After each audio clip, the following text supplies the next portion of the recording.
o Galo estará de volta à sua casa. E, de preferência, vencendo, hein, Atlético? Cláudio Rezende. É o Galão da Massa de volta à Arena MRV neste domingo, 16h. É o horário nobre do futebol brasileiro.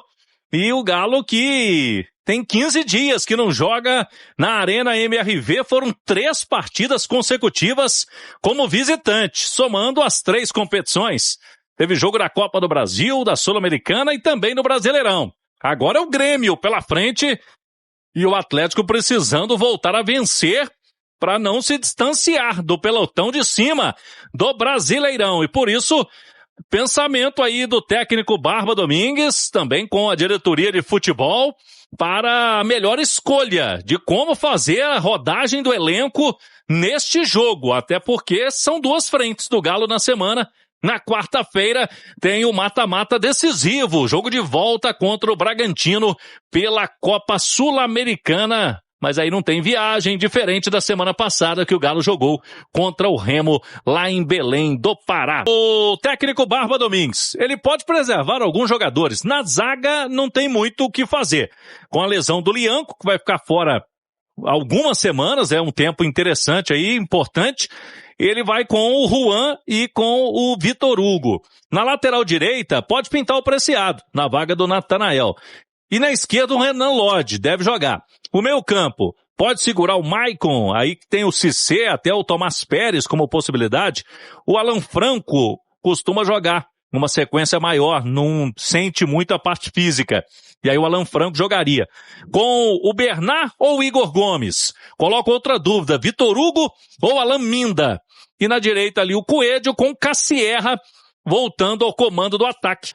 Uma substituição ou outra, às vezes até para uma ordem do departamento de fisiologia, é natural.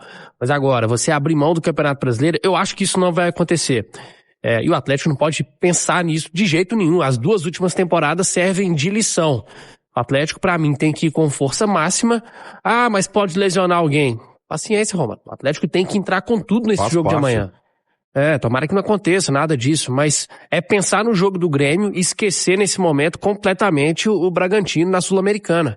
Porque o Galo ainda é meio de tabela, mas tá tudo muito embolado. Numa rodada em que vários clubes estão preocupados com Libertadores e também com a Sul-Americana, o Atlético pode ganhar posições. O Grêmio tem sido um visitante péssimo, bom para quem manda os jogos. O Grêmio não tem nenhuma vitória nesse campeonato como visitante. Tem a 3ª pior campanha fora de casa. E isso não significa que o Galo vai ter jogo fácil, mas significa que o Atlético pode se aproveitar disso para buscar uma vitória na Arena MRV com o apoio da sua torcida. Até porque não dá para ficar esperando uma possível vaga na Libertadores vindo de Copas. Sim. Porque são eliminatórias, né? Você não pode contar com o que não tem. O Atlético contou, né, com essas possíveis vagas em 24 e 25, elas não vieram e no Campeonato Brasileiro brigou na parte de baixo.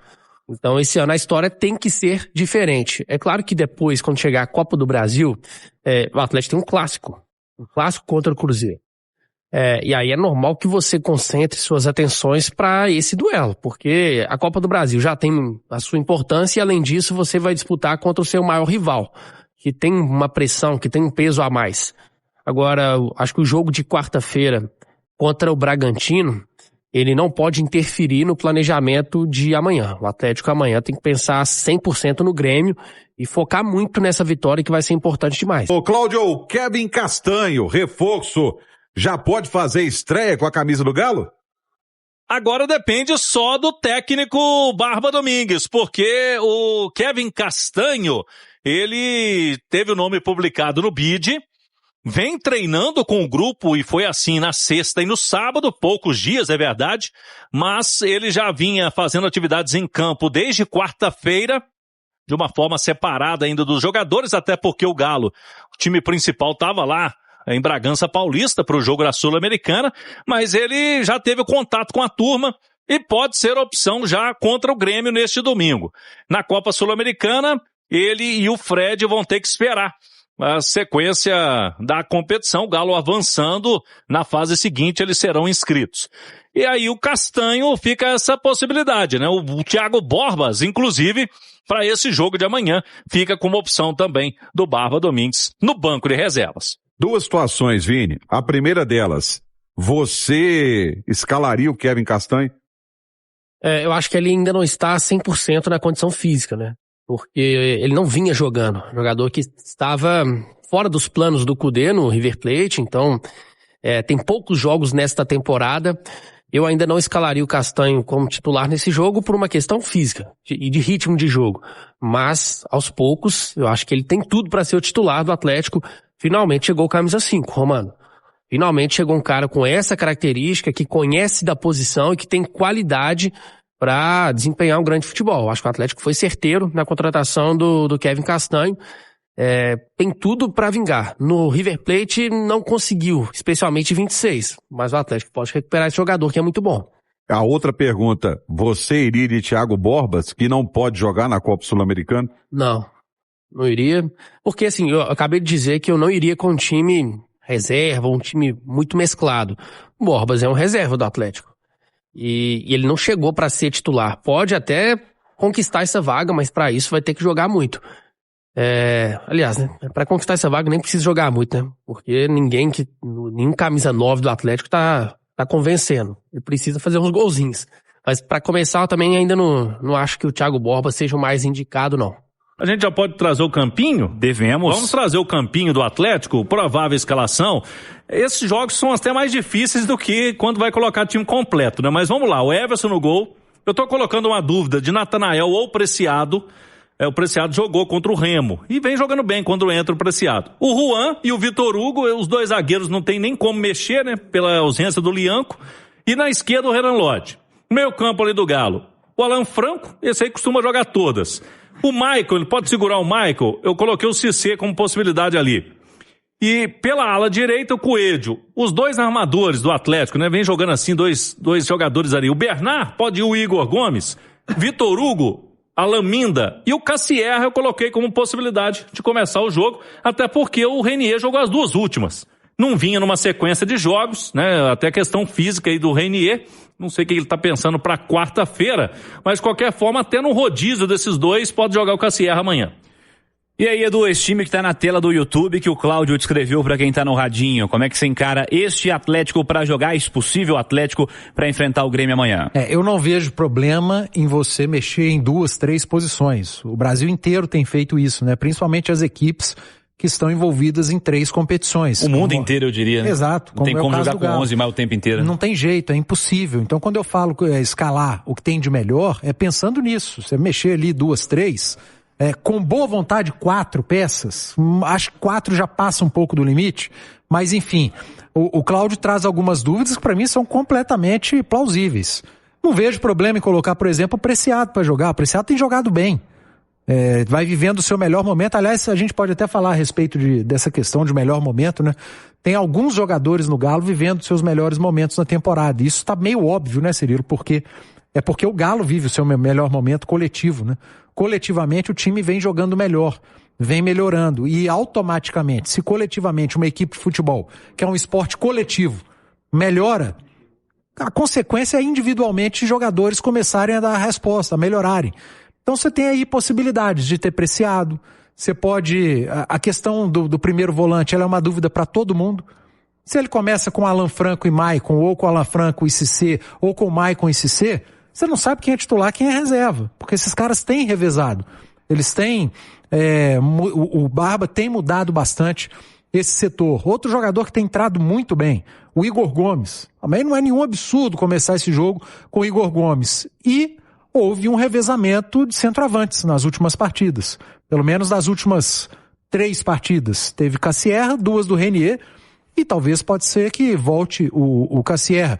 Lembrando que para esse jogo de final de semana o Borbas está disponível. Sim. É a possibilidade do Borbas. Então se você faz 3 alterações, você mantém uma espinha dorsal, você mantém uma base, dá minutagem a outros atletas e utiliza jogadores que estão bem no momento. Fred tem uma previsão de chegada na quarta-feira em Belo Horizonte, e se ele chegar mesmo na quarta, se a previsão se confirmar, ele pode acompanhar o jogo em loco, né, o do Atlético contra o Bragantino, já para começar a ter esse contato aí com o torcedor. O Fred, que é a grande contratação do Galo nessa janela, vai vestir a camisa 7, que era do Hulk e estava aí guardada para o Fred, que vai chegar. E aí, tendo o nome publicado no BID, é a mesma situação do Castanho. Ele pode jogar Campeonato Brasileiro, pode jogar a Copa do Brasil, os clássicos contra o Cruzeiro, que virão por aí, e depois tem que esperar o Galo passar pelo Bragantino, avançando na Copa Sul-Americana. Próxima fase, eles poderão ser incluídos na lista. Então, o Fred já arrumando as malas lá, passando esses últimos dias na Turquia para vir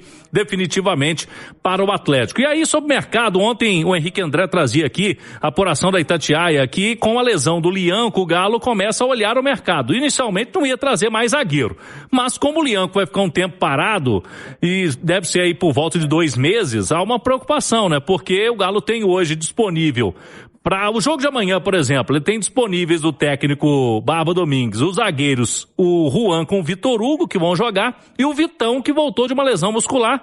E o Vitão praticamente não jogou no profissional do Galo ainda, né? É muito bom zagueiro na base, seleção brasileira, mas tem pouca experiência. E o Léo Duarte ainda está fazendo o tratamento, já foi a campo ali, mas não está liberado, não está nem na transição o Léo Duarte. Não é para agora o zagueiro que chegou. E aí, ô Cirilo, sobre o Alexander, que a gente trouxe ontem, hoje a informação que vem do Rio de Janeiro, lá do colega Vene Casagrande, é que o Vasco já tem interesse no Alexander. Uma sondagem inicial, não tem proposta por enquanto na mesa, mas há uma possibilidade, né, dessa saída do Alexander já nessa janela atual, que vai até o início de setembro, até porque agora, com a chegada principalmente do Castanho, o Alexander, que já não jogava, vai ter menos oportunidades ainda no Galo. Todas as informações para vocês, como que o Grêmio vem pro jogo de hoje, beleza? Vamos embora, com vocês, Caliel aí, nosso parceiro, jornalista e setorista do Grêmio. Fala, meu amigo, abração pra ti, a todos que estão na audiência. Jogaço neste domingo, Atlético Mineiro e Grêmio na Arena MRV. Jogaço, e o Grêmio vem para este duelo vivendo um momento positivo. 2 vitórias consecutivas, classificação na Copa do Brasil, diante do Mirassol, agora terá pela frente o Clássico Grenal, e na última rodada do Brasileirão, triunfo diante do São Paulo. O Grêmio conseguiu o seu objetivo na última rodada, de sair da zona de rebaixamento, deu um respiro a todos, aos jogadores, à comissão técnica. O torcedor em si ainda sente uma desconfiança ao Luiz Castro, mas o ambiente melhorou nestas últimas semanas com o triunfo no Brasileirão e a classificação na Copa do Brasil. Dentro de campo, o Grêmio vive a expectativa pela estreia do croata Krovinovic. Ele que foi contratado para reforçar o setor de meio campo, é um camisa 8/10. A expectativa, inclusive, é que ele seja titular. Não atua há alguns meses, está sem ritmo, mas é um jogador que conta com a confiança do Luiz Castro. Eles já trabalharam juntos lá em Portugal, no Rio Ave, há alguns anos. E para o duelo deste domingo, existe a possibilidade do Krovinovic já iniciar o jogo, porque o Vijaçante não viajou a BH, não viajou a Belo Horizonte. O Vijaçante, ano passado, teve uma grave lesão de LCA, ligamento cruzado anterior do joelho, justamente contra o Atlético Mineiro na Arena MRV. Então, o Grêmio tem um receio de colocá-lo no gramado sintético. Por isso que o Vijaçante foi preservado. O Marlon também é desfalque por preservação. O Marlon, no primeiro semestre deste ano, teve uma fratura no tornozelo, voltou recentemente e também por conta do gramado sintético, o Grêmio optou em preservá-lo. Provável time do Grêmio para o confronto contra o Galo: o Everton, Diego Caito, Gustavo Martins, Wallace e Pedro Gabriel, Noriega, Nardoni e Krovinovic, com Amuso como ponta pela esquerda, Pavon pela direita e Carlos Vinícius no comando de ataque. No banco de reservas, um reforço caseiro. TT está de volta, recuperado de edema na musculatura do quadril, mas fica no banco porque Pavon, ele que foi uma peça fundamental diante do Mirassol e do São Paulo, vai receber uma sequência na equipe titular. Grande abraço a todos! Tá aí, galera. Tudo sobre o Grêmio com o nosso querido Caliel. Falando tudo a respeito do Grêmio.